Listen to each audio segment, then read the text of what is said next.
Сайн байцгаана уу хүүхдүүдээ. Зөв бичгийн дүрмийн цуврал хичээлийг та бүхэндээ хүргье.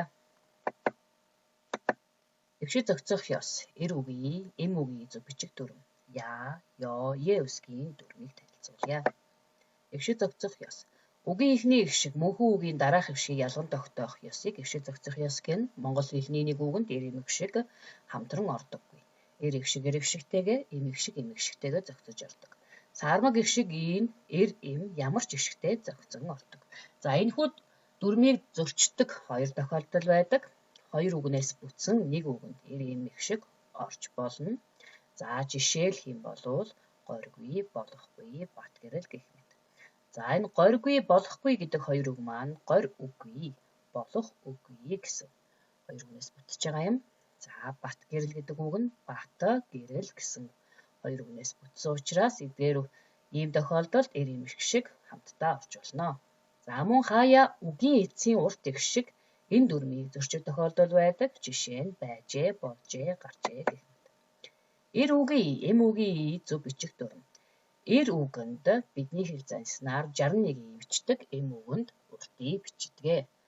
За энэ дүрмийг зөрчдөг тохиолдол нь ж, ч, ш, зөөлний тэмдэг, и хэлний г үсгээр төгссөн эр үгэнд. За ямагт эм үгийн залгадаг. За жишээг нь харъя. Шавж, ач, багш гэдэг үг маань эр үг боловч эм үгийг залгаж байна. Солио, зал гэдэг үгс маань эр үг боловч эм үгийг залгана. Арх, тамхи, салхи гэдэг үгс маань эр үг боловч бас мөн ялгаахгүй игээр төгссөн учраас эм үгийг залгана. Аймаг, нутаг, баг гэдэг үгс маань эр үг. Гэсэн хэдий ч хэлний г-гээр төгссөн учраас эм үгийн ийг залгадаг дүрмтэй юм аа. За мөн я, ёо, е үсгийн дүрм. Ишгээр төгссөн үгэнд я, ёо, ег шууд залгадаг. Гэгүүлэгчээр төгссөн эр үгэнд я, ёог. Гэгүүлэгчээр төгссөн эм үгэнд ег залгадаг. За жишээ харъя. Суу гэдэг дээр я гэд шууд залгаж байна. За сууй, бууй, гүүй, хүргий, саны, уй, хаяа, оёо гэх мэт үгнүүд нь шууд залгаж байна. За бод, сур гэдэг үгс маань эр үг, тийм ээ.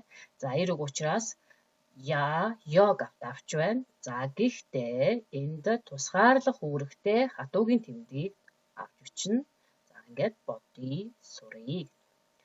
За бич, үз, эм үг. За эм үг учраас мэдээж е авна, тийм ээ. За мэдээж дунд нь тусгаарлах үүрэгтэй зөөлний тэмдгийг авч бичих юм аа. За багш нэг юм сануулъя. Я, е, ёо, ю, хагас и. За 61-ийн болоо туслах эхшиг гэдгийг бас ямагцаараа санаарай. За ийм учраас туслах эхшиг учраас уй, хаяа, оёо гэд шууд залган бичиж байгаа юм шүү. За хичээнгүйлэн зөв бичгийнхаа дүрмийг санаж хичээлээ хийн гэдэгт итгэж байна. Баярлалаа хүүхдүүд. Баяртай хүүхдүүд.